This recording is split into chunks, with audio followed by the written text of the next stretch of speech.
se déverse avec fracas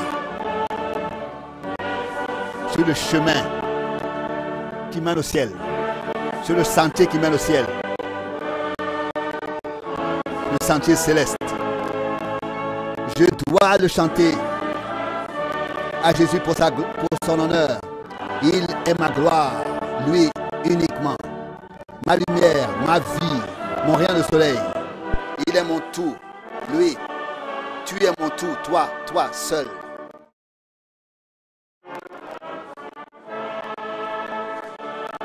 Veillant et priant,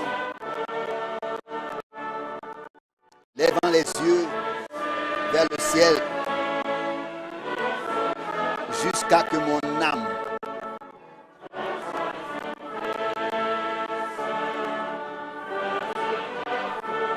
disparaisse en lui. Entièrement rempli de sa nature, je serai changé entièrement à son image.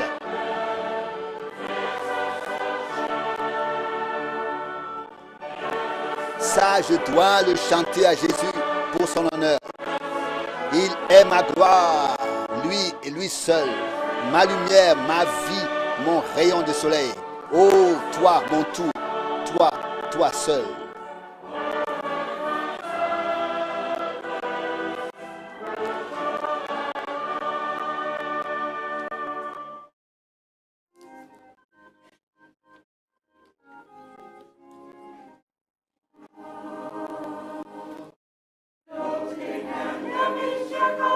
Louez le Seigneur. Je loue le Seigneur qui m'a racheté. Alléluia. Oui, je marche sur le chemin de la vie. Le chemin étroit de la vie. Joyeux. Oui, je chante.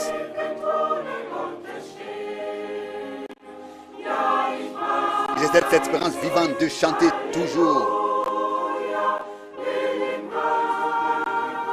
Quand je serai devant le trône de Dieu, oui, je loue, j'exalte, alléluia. Je veux louer et exalter toujours plus, toujours plus.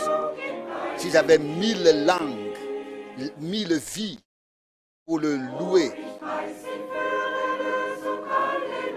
même si j'avais même 1000 vies, je ne pourrais jamais assez le louer ici.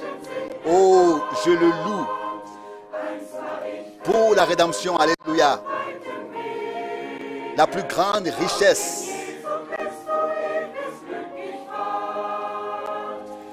que la pensée humaine puisse saisir. J'étais égaré et marchais sur le chemin large. Mais en Jésus-Christ, j'ai trouvé le bonheur éternel.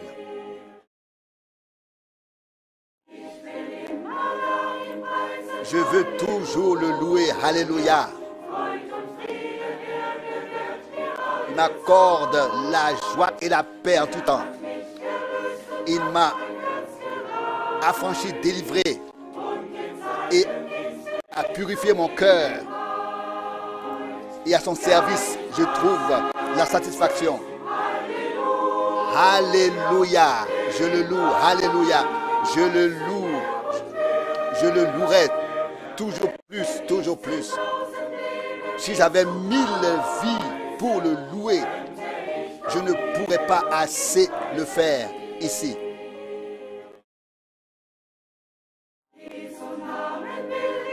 Je veux louer le nom de Jésus. Alléluia. Et je veux exalter sa grâce qui est ma part. Et alors, le jour du matin de la résurrection, nous verrons celui qui nous a acquis, qui nous a donné le salut éternel. Alléluia. Je veux le louer, je le louerai toujours plus. Si j'avais 1000 vies pour le louer, jamais je pourrais assez le faire ici.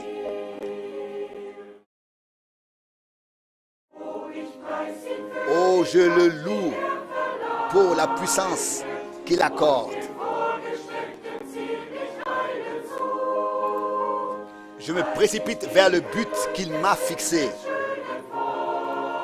Bientôt, j'entrerai par les portes, par les belles portes célestes, où je pourrai me reposer éternellement. Alléluia. Je le loue. Alléluia. Je le louerai toujours plus. Si j'avais 1000 vies pour le louer, jamais je pourrais assez le faire ici. Oui, je le loue. Alléluia. Je le louerai toujours plus et plus. Même si j'avais 1000 vies pour l'exalter, le louer, jamais je pourrais assez le faire ici. Pour cette émission, observation de la parole biblique, avec Frère Franck, nous saluons depuis Krefeld tous les frères et sœurs du monde entier. Au nom de notre Seigneur Jésus-Christ. Nous sommes très reconnaissants à Dieu pour cette possibilité d'entendre la parole révélée de Dieu. Puisse le Seigneur fortifier Frère Franck, le conduire par son esprit pour dire ce que le Seigneur veut dire à l'Église. Avant que Frère Franck ne s'adresse à nous, je vais lire une parole d'introduction tirée de 1 Thessaloniciens, chapitre 2, verset 13. 1 Thessaloniciens, chapitre 2, verset 13. C'est pourquoi nous ne cessons aussi de dire notre reconnaissance à Dieu de ce que, après avoir reçu la parole de Dieu que nous avons prêchée, vous l'avez acceptée non comme une parole d'homme, mais comme ce qu'elle est. En effet, comme la parole de Dieu, qui maintenant, depuis que vous êtes croyants, se montre aussi efficace en vous. Chers frères et sœurs, je peux moi aussi le dire et en témoigner de tout mon cœur.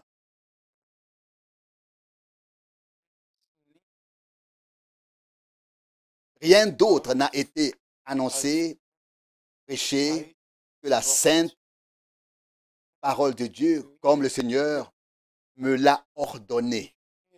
Je t'enverrai dans d'autres villes pour annoncer ma parole.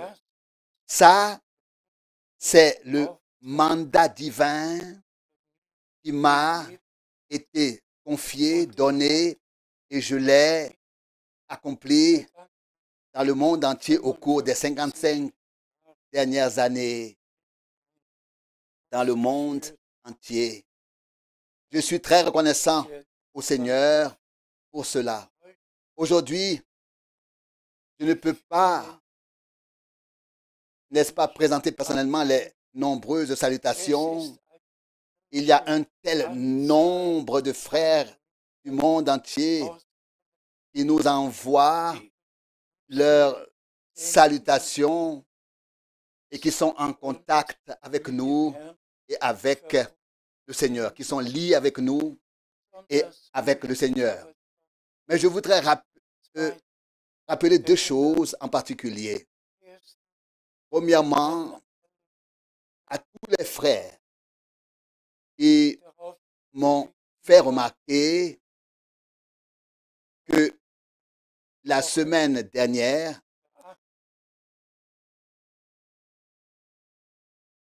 c'était le 28 février. C'est en effet le jour où de grands événements se sont produit en 1963, le 28 février. C'est arrivé et cela m'émeut profondément quand je pense que le Seigneur a agi de manière surnaturelle à notre époque et qu'il continue d'agir. Mais le 28 février 1963, l'événement puissant s'est produit lorsque le Seigneur est descendu lui-même dans une tempête météorologique, dans un tremblement de terre avec 7 coups de tonnerre successifs à 42 miles de Tucson, au Arizona, où Frère Branham se trouvait et où il a reçu la directive, l'instruction, retourne à Jeffersonville, car le temps d'ouvrir les 7 sceaux est venu. En tant que frère, nous avons eu l'occasion de voir l'endroit où cela s'est passé en décembre 1966. Frères et sœurs, c'est une chose de simplement en entendre parler, mais c'en est une autre d'avoir vu soi-même l'endroit. J'ai vu de mes propres yeux les pointes brisées des arbres. J'ai vu de mes propres yeux les débris de pierre qui descendaient de la montagne et se trouvaient dans la pelouse en contrebas. Car c'était vraiment un tremblement de terre si violent. Et je le répète, Dieu m'a fait la grâce d'être lié à Frère Branham pendant 10 ans et d'avoir entendu, vu et vécu tout ce qui s'est passé. Mais nous ne nous y attarderons pas maintenant. Nous savons tous qu'en mars, c'était du 17 au 24 mars 1963, Frère Branham a parlé par révélation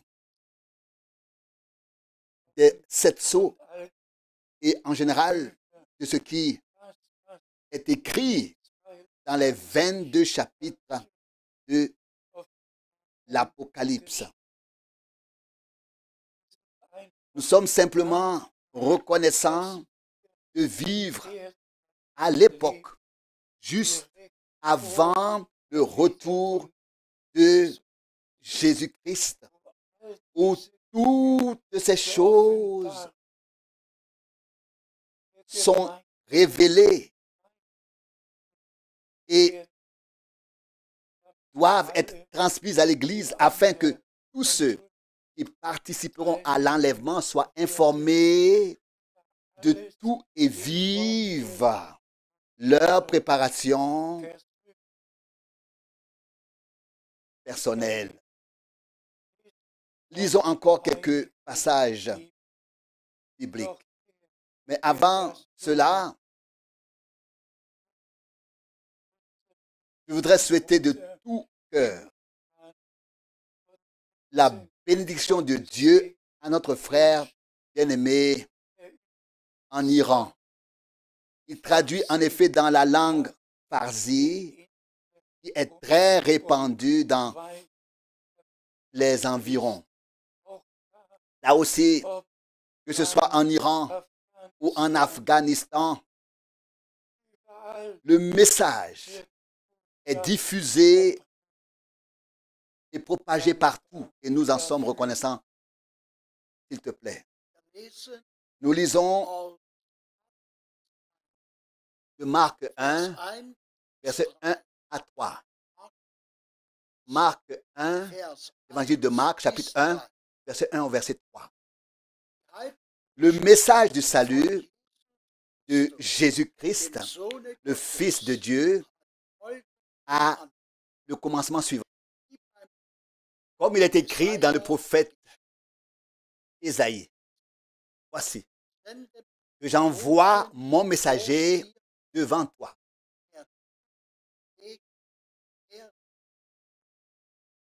Pour te préparer le chemin.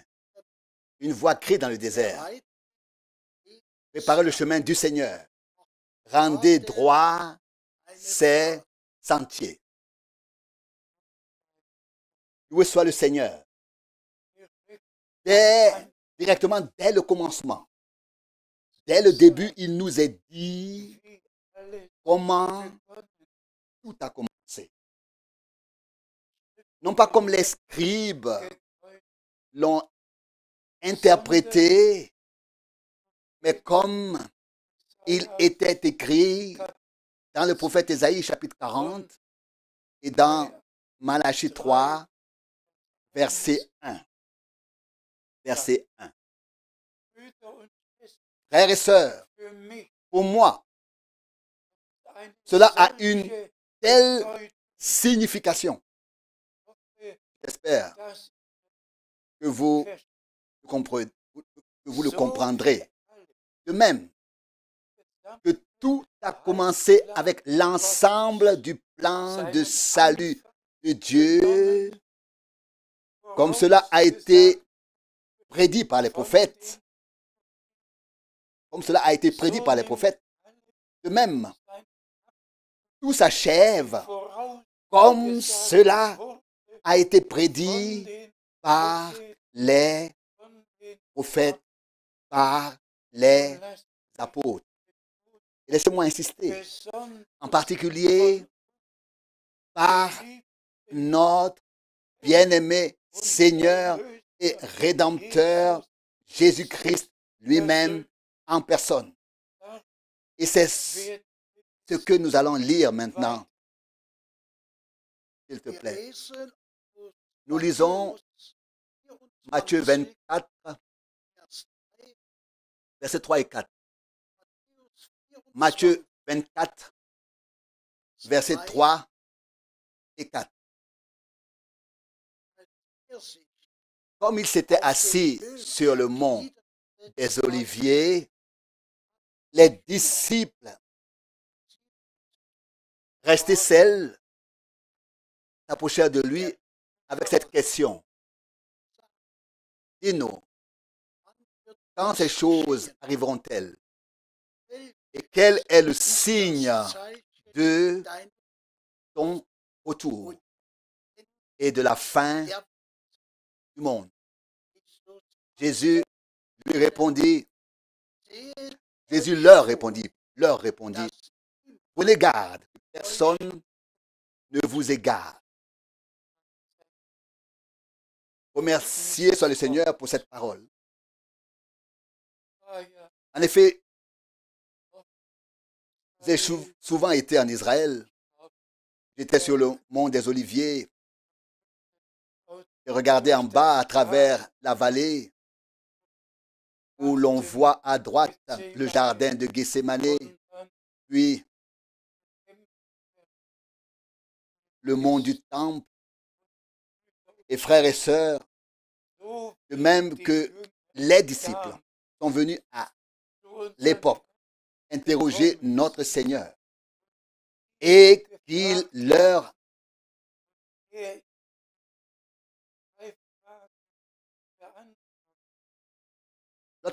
tels qu'ils sont venus à l'époque interroger notre Seigneur et qu'il leur a répondu aux trois questions, même nous venons aujourd'hui à notre Seigneur. Nous l'interrogeons et il nous répond non seulement aux 3 questions, mais à toutes les questions qui sont restées ouvertes dans la parole de Dieu. Il se rapporte au temps de la fin et auquel le Seigneur nous répond en ce moment. Et nous pensons ici à la dernière réunion, dimanche dernier. Écoutez-moi, ainsi parle le Seigneur. Nous non plus, à notre époque, nous ne devons écouter aucun homme. Nous ne devons écouter aucun homme, mais écoutez seulement le Seigneur qui nous parle par sa parole. Écoutez-moi, car je vous parlerai. Isaïe 55, 2. Et nous avons ici les disciples du Seigneur qui étaient seuls, qui parlaient avec leur maître, là où il n'y avait pas de scribes, pas de pharisiens, pas de sadduciens, où il n'y avait pas de discussion, mais où notre Seigneur lui-même répondait aux questions. Et il en va de même pour nous aujourd'hui. Jusqu'à aujourd'hui, je ne me suis pas engagé dans une seule discussion sur des sujets bibliques. Je ne me suis pas laissé entraîner dans une seule discussion sur des sujets bibliques. Et je ne le ferai jamais. En tant qu'enfant de Dieu, nous nous approchons de notre Seigneur, nous nous asseyons à ses pieds et nous lui demandons, parle-nous, parle avec nous, réponds toi-même et donne-nous la juste compréhension pour tout comprendre correctement. Et le Seigneur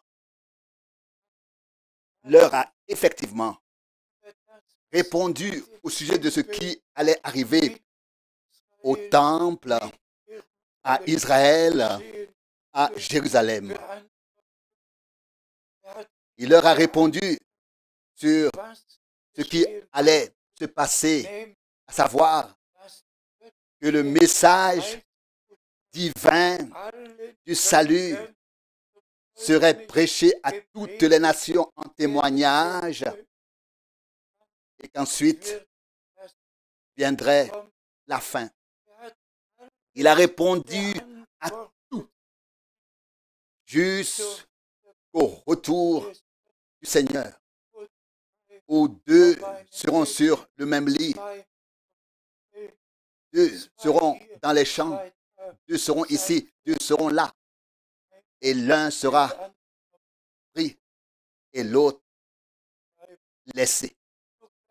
Même jusqu'à l'endroit où la nourriture sera distribuée en temps voulu, au temps convenable. Et nous remercions le Seigneur de ce que l'homme de Dieu ne vit pas de pain seulement, mais de toute parole de Dieu. Nous remercions le Seigneur de ce que toute la parole a été révélée. Poursuivons notre lecture. Nous lisons le verset 20 de Jean 13. Jean 13, verset 20. En vérité, je vous le dis, celui qui reçoit celui que j'aurais envoyé me reçoit. Et celui qui me reçoit, reçoit celui qui m'a envoyé. nous disons à nouveau Amen à ce sujet.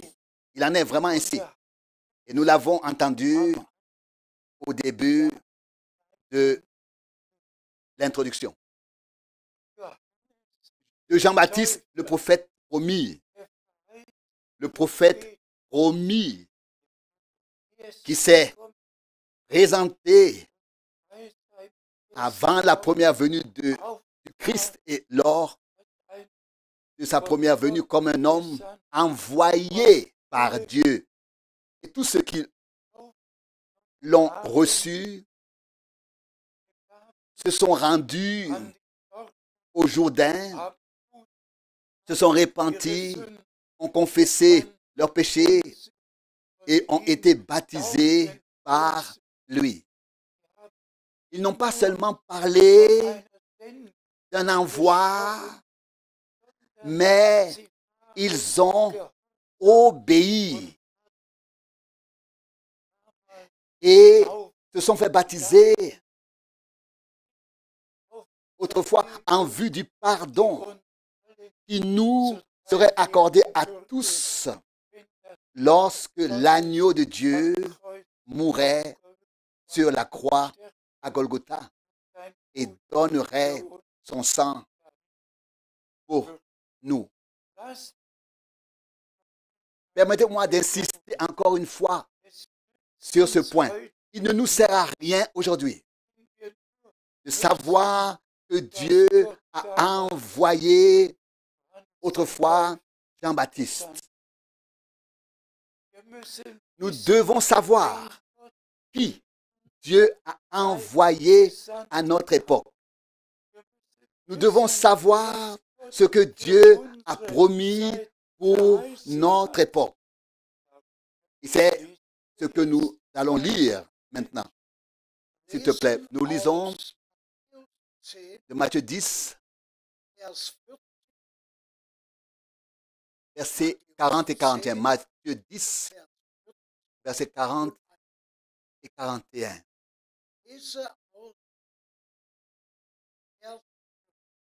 Je lis du verset 40. Je lis le verset 40. Celui qui vous reçoit, me reçoit. Et celui qui me reçoit, reçoit celui qui m'a envoyé. Là aussi, nous pouvons dire une fois de plus, oui et amen. S'il y a un envoi divin,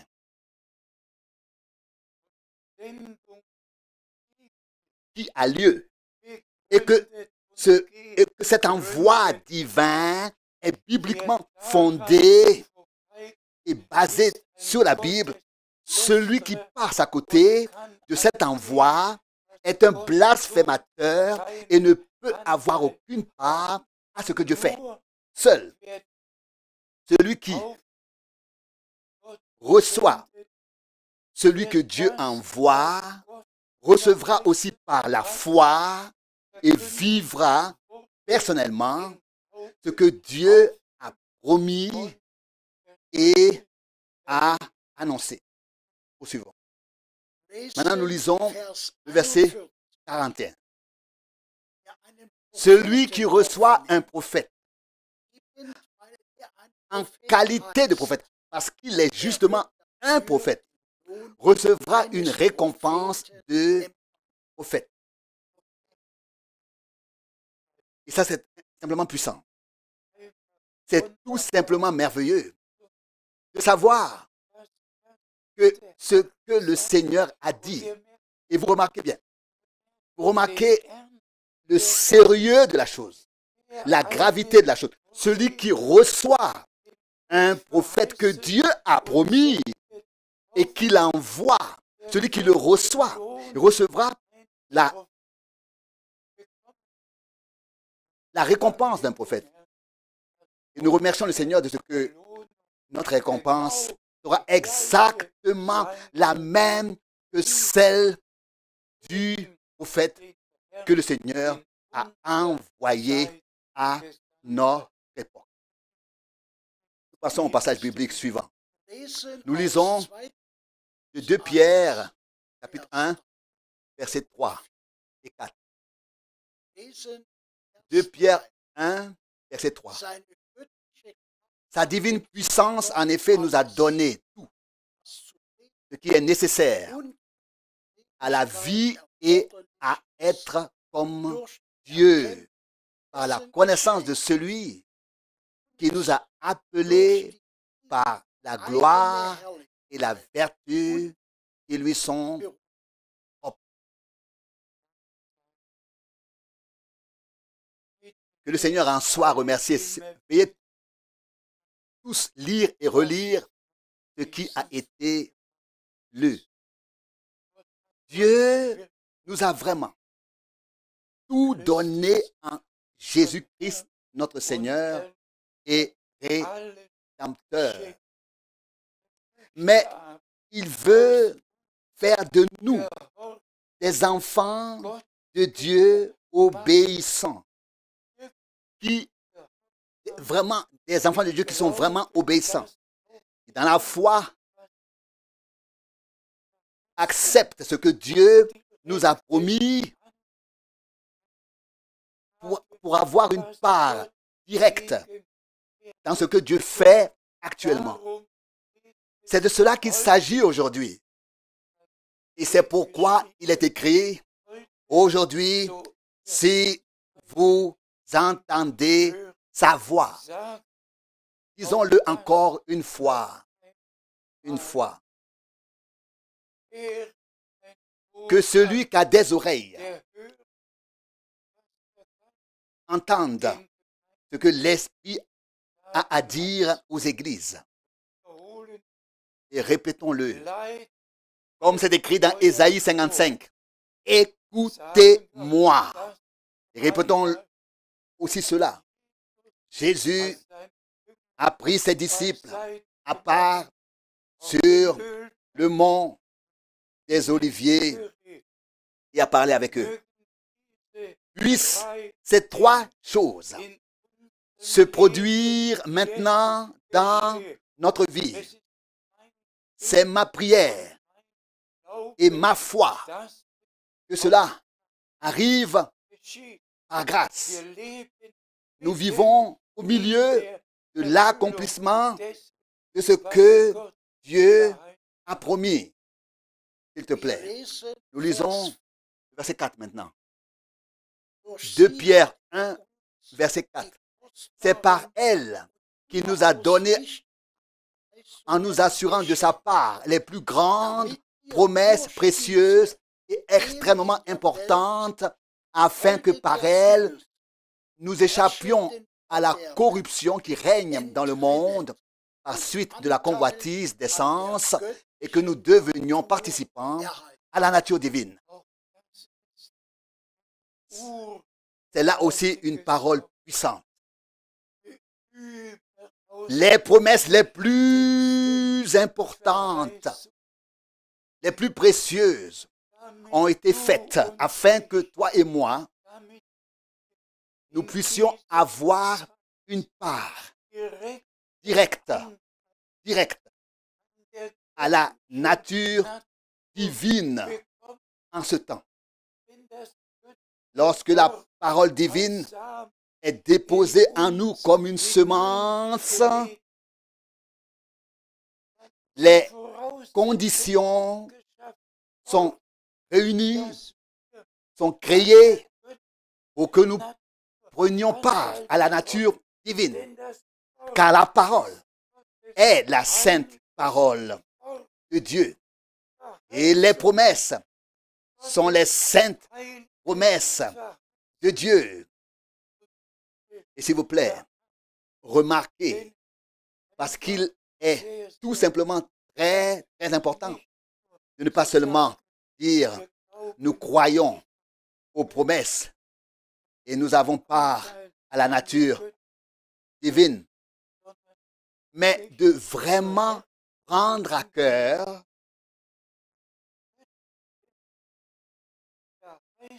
et de croire de tout cœur les promesses divines pour ce temps et d'obtenir ainsi une participation directe, une part directe à la nature divine, de sorte qu'en nous, qui sommes nés de nouveau pour une espérance vivante, la nature divine elle-même puisse être manifestée de manière visible, que nous ne nous contentons pas d'en parler, mais qu'elle soit manifestée parce que nous avons reçu une part des promesses et de leur accomplissement. Ce faisant, nous avons reçu la part à la nature divine elle-même. Remercions Dieu pour cela, que Dieu soit remercié pour sa précieuse parole. S'il te plaît, nous lisons de Galates 5, le verset 22 et 23. Galates 5, verset 22 et 23. Le fruit de l'esprit, en revanche, réside dans l'amour, la joie, la paix, la patience, la bonté, la bienveillance, la fidélité, la douceur, la constance. Contre de tels fruits de l'esprit, la loi ne peut porter aucune accusation. Frères et sœurs, nous avons lu ici les 9 fruits de l'esprit. Seul celui qui a reçu la participation à la nature divine, qui a reçu la nature divine, seul celui en qui l'Esprit de Dieu lui-même a pu faire sa demeure, a pu venir habiter. Seul celui en qui la vie de Dieu elle-même s'est manifestée ainsi. C'est seulement là où l'Esprit de Dieu peut conduire dans toute la vérité. C'est seulement là que les fruits de l'Esprit Saint peuvent et vont se manifester. S'il vous plaît, je vous prie de m'excuser si je fais une comparaison. J'ai vécu, vous savez, le mouvement de Pentecôte depuis 1949. J'ai vu des centaines de personnes être baptisées du Saint-Esprit. J'ai vu des dons de l'Esprit s'exercer. Mais pendant tout ce temps, je n'ai pas vu les fruits de l'Esprit se manifester en ceux qui prétendaient être baptisés du Saint-Esprit. Fruits du Saint-Esprit. Parmi eux, il y avait tant de malentendus, tant de désaccords, tant de divisions. Tout ce qui s'est passé là, où les gens parlent en langue, prophétisent, interprètent, là où les dons de l'Esprit se sont manifestés, l'interprétation des langues, etc. Mais les fruits de l'Esprit, où étaient-ils? Que d'expériences j'ai vécues au cours de ces années. Mais, frères et sœurs, nous ne sommes plus maintenant, comme frère Branham l'a clairement dit, dans la phase du mouvement de Pentecôte, mais dans la phase où l'épouse est appelée justement à sortir du mouvement de Pentecôte, où la parole de Dieu se réalise de toutes les manières et où toutes les promesses trouvent leur accomplissement. Soyons honnêtes et sincères, l'ensemble du mouvement pentecôtiste, et il y a beaucoup, les différentes tendances, il y en a beaucoup pendant passent et tous passent tout à côté de la dernière promesse que le Seigneur a faite dans l'Ancien et le Nouveau Testament. Ils prophétisent, ils parlent en langue, mais ils passent à côté de Dieu, parlent à côté de Dieu parce qu'ils n'ont pas entendu ce que Dieu avait à leur dire. Ils n'ont pas prêté l'oreille, ils n'ont pas écouté parce qu'ils ne se sont pas assis aux pieds de Jésus. Ils ne lui ont pas demandé de leur parler. De leur parler. Avec qui, parmi tous les prédicateurs de la Pentecôte, peut-on parler de Matthieu 17, lorsque Moïse et Élie sont également apparus sur la montagne de la transfiguration où se trouvait notre Seigneur. Il fut changé, notre Seigneur, et les 3 disciples ont été subjugués lorsque la gloire surnaturelle est descendue. Mais il se produisit alors quelque chose de primordial, à savoir la question: pourquoi les scribes disent-ils qu'Élie doit venir en premier? Et frères et sœurs, si longtemps après le ministère de Jean-Baptiste, cette question est posée à notre Seigneur, si longtemps après le ministère de Jean-Baptiste, sur la montagne de la transfiguration. Pas à Pierre, pas à Jacques, pas à Jean, mais la question est posée à notre Seigneur. Et notre Seigneur donne la réponse. Élie vient en premier et remettra tout en place, rétablira toutes choses. Amen, amen. Que le Seigneur en soit remercié. Et puis, bien sûr, quand il a dû dire de Jean-Baptiste, je vous le dis, Élie est déjà venu, en référence à Jean-Baptiste qui est venu dans l'esprit et la puissance d'Élie. Mais maintenant, je demande à tous les prédicateurs pentecôtistes et à tous les autres d'ouvrir la Bible et de lire Malachie 3.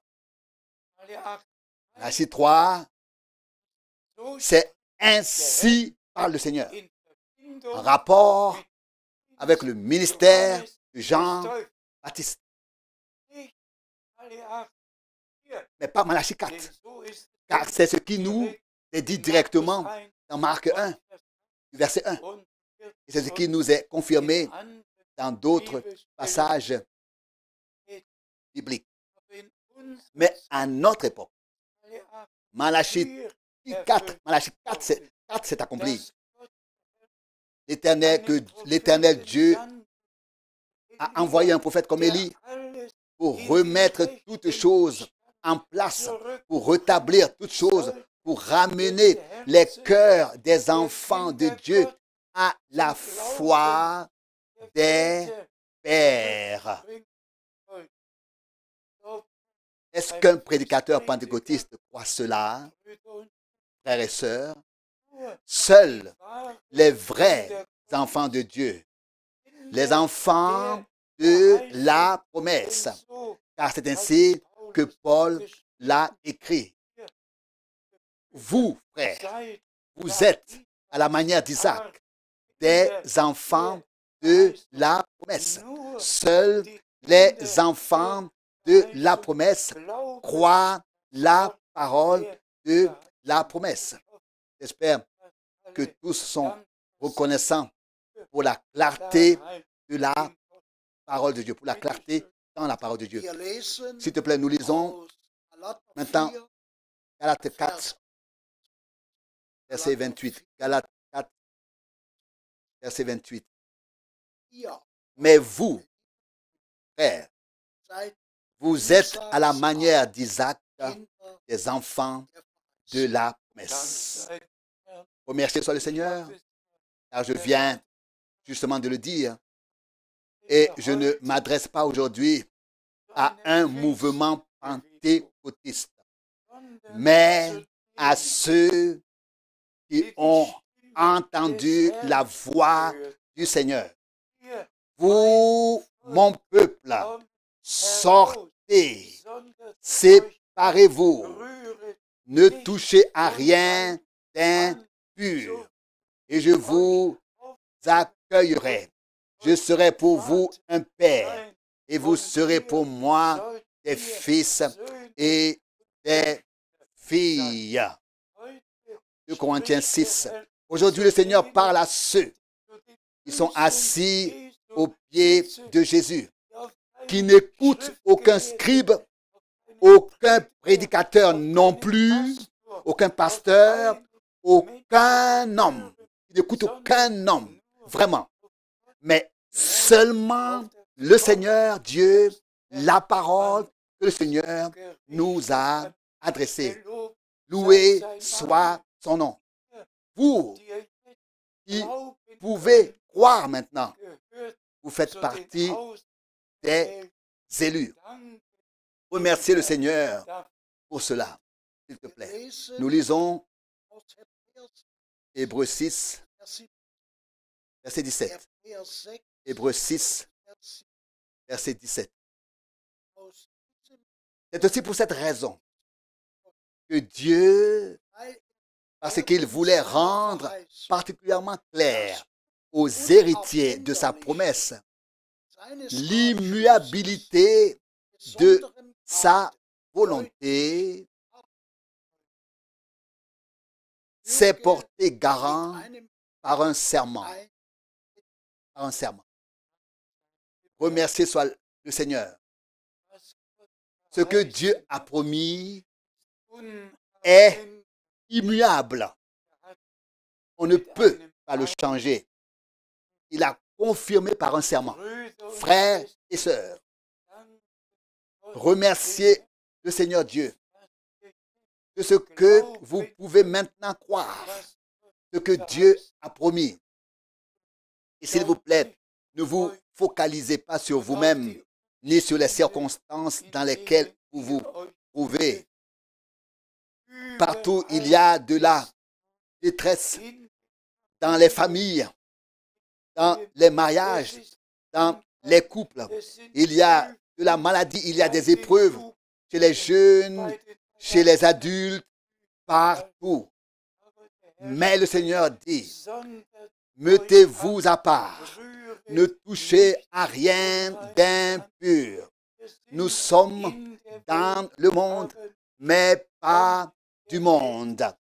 C'est pourquoi soyons sobres et clairs dans tous les domaines, accomplissons nos tâches sur terre, mais soyons intérieurement unis à Dieu. Même au travail, là où nous sommes connectés à Dieu, liés à Dieu, dans sa présence. Et je remercie le Seigneur d'avoir rendu possible que le dernier message soit vraiment entendu par des millions dans toutes les langues du monde et que le dernier message soit donné et que les derniers soient appelés et préparés pour le retour de Jésus-Christ.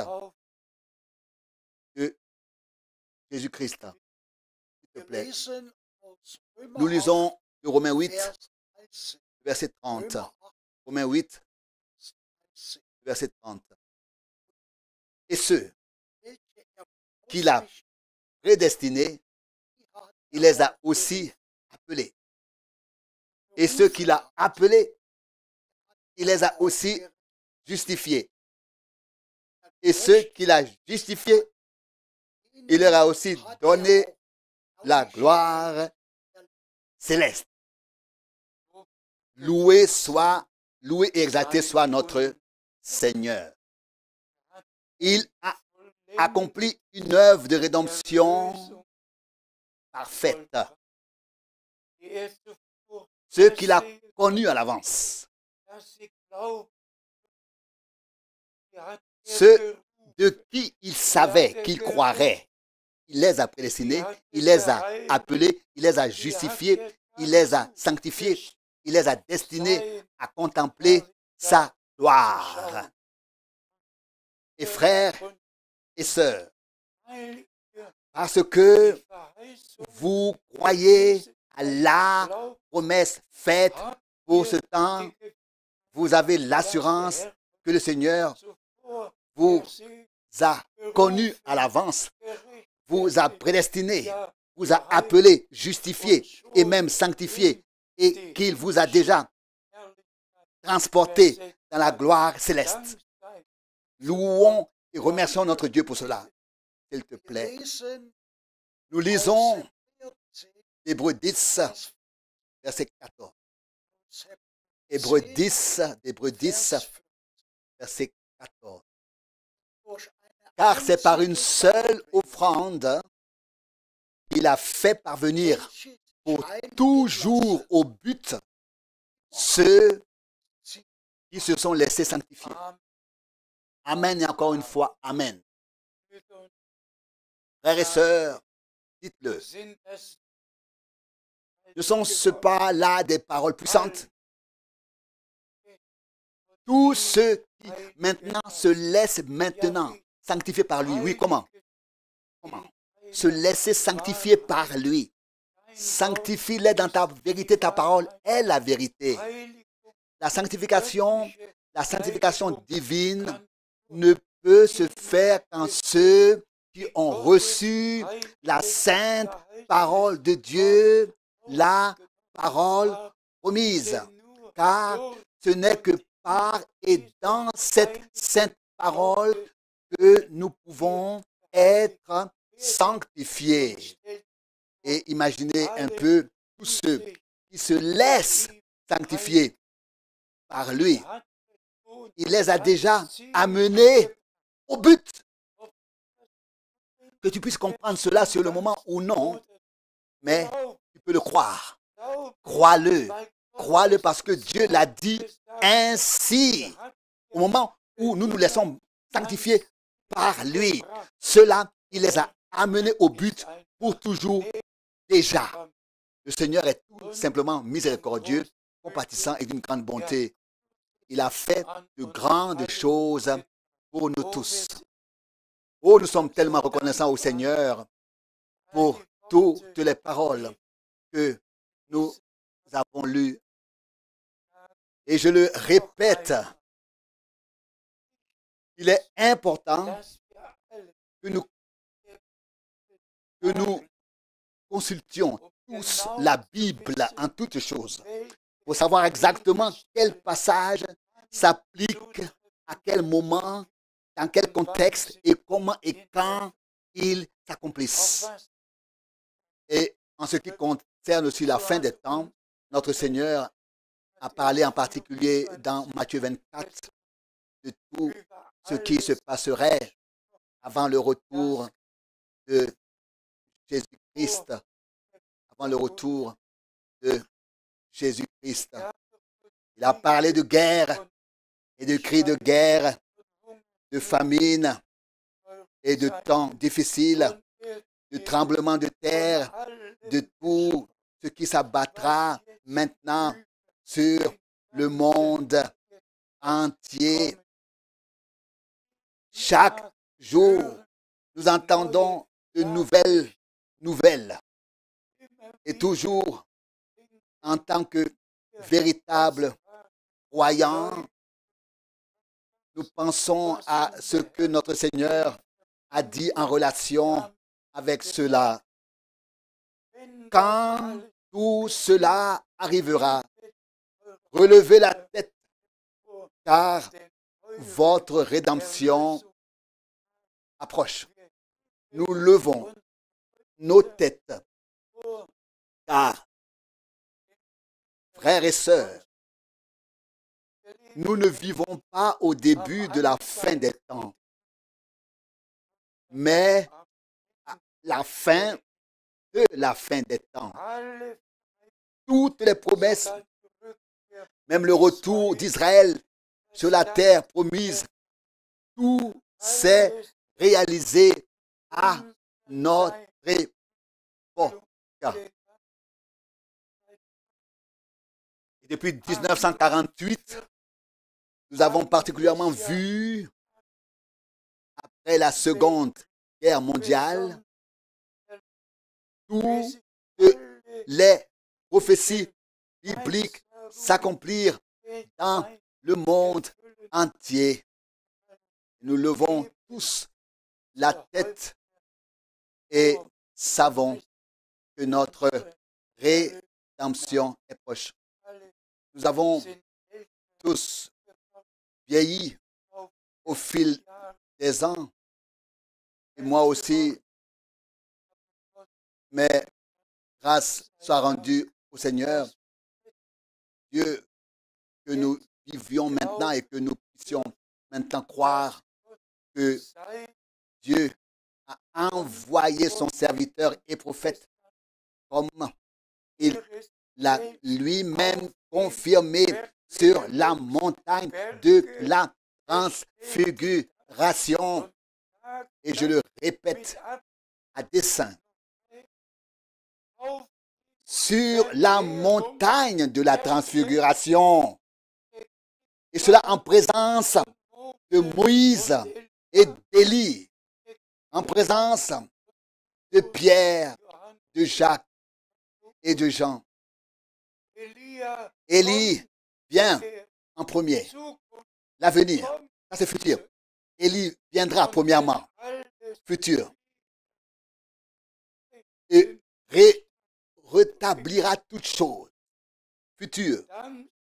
Que le Seigneur soit remercié, exprimé au futur autrefois. L'écriture est aujourd'hui accomplie. Tout a été remis à sa juste place, à la place biblique dans l'Église épouse. Elle est sortie de tout égarement et de toute confusion. Et comme notre Seigneur, donc faisant référence à l'épouse, et comme notre Seigneur l'a dit sur le mont des Oliviers, prenez garde que personne ne vous égare. Aussi cette parole de Matthieu 24 est très importante. Et laissez-moi le dire maintenant. Celui qui n'écoute pas ce que le Seigneur a dit, écoutera ce que disent les scribes ou les pharisiens ou les prédicateurs ou les évangélistes, et de telles personnes seront égarées. Seul celui qui écoute maintenant ce que le Seigneur a dit, c'est ce qu'il dit maintenant. Et il le dit aux églises. Et il le dit par l'Esprit, par son Esprit. Et que ceux qui ont des oreilles ouvertes par Dieu lui-même écoutent uniquement ce que l'Esprit a à dire aux églises par la parole. Non pas ce que quelqu'un dit, mais ce que le Seigneur a dit.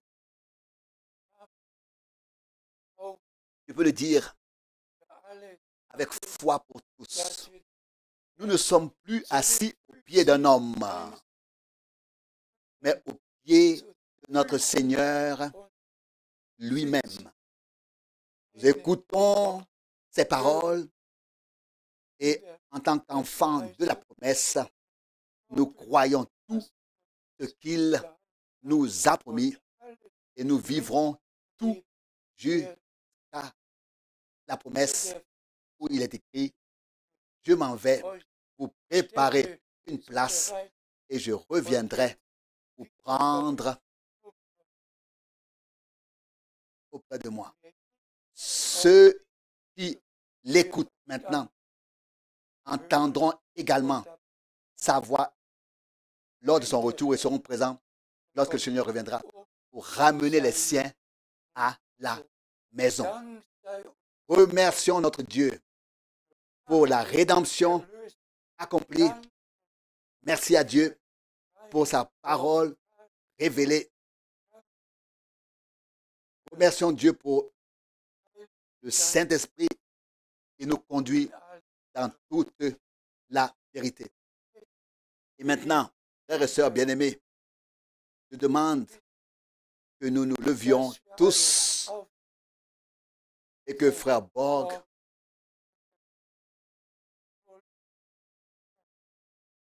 le frère Borg lise la prière que le Seigneur a mise sur mon cœur. Que Dieu vous bénisse tous au nom saint de Jésus. Amen. Nous nous levons pour prier. Fidèle Seigneur et Sauveur, Jésus-Christ, nous te remercions pour l'alliance que tu as conclue avec nous. Nous te remercions pour le sang que tu as versé pour nous. Nous te remercions pour les promesses que tu nous as faites.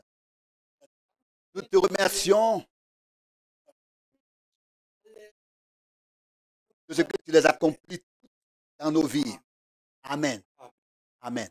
Amen. Amen.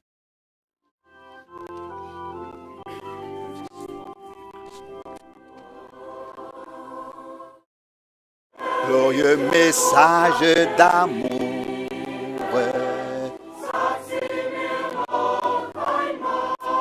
Annoncez-le-moi encore une fois. Glorieux message d'amour.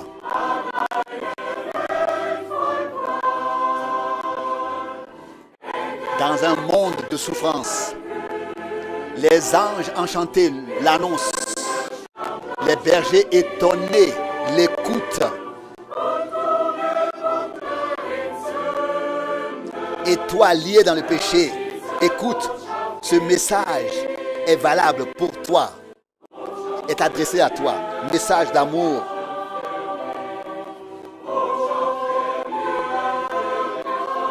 Message d'amour pour toi et pour moi.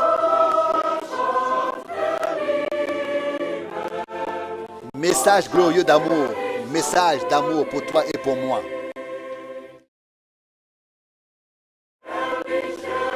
Glorieux message d'amour. Dieu a envoyé le Fils. Glorieux message d'amour.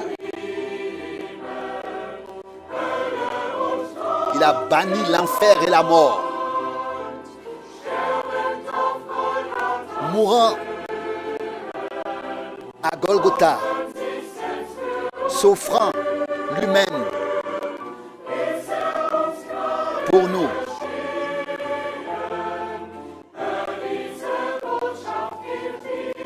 Il nous a donné la grâce. Écoute, ce message est pour toi. Merveilleux message d'amour pour toi et pour moi. Merveilleux message d'amour pour toi et pour moi. Message d'amour, message pour toi et pour moi.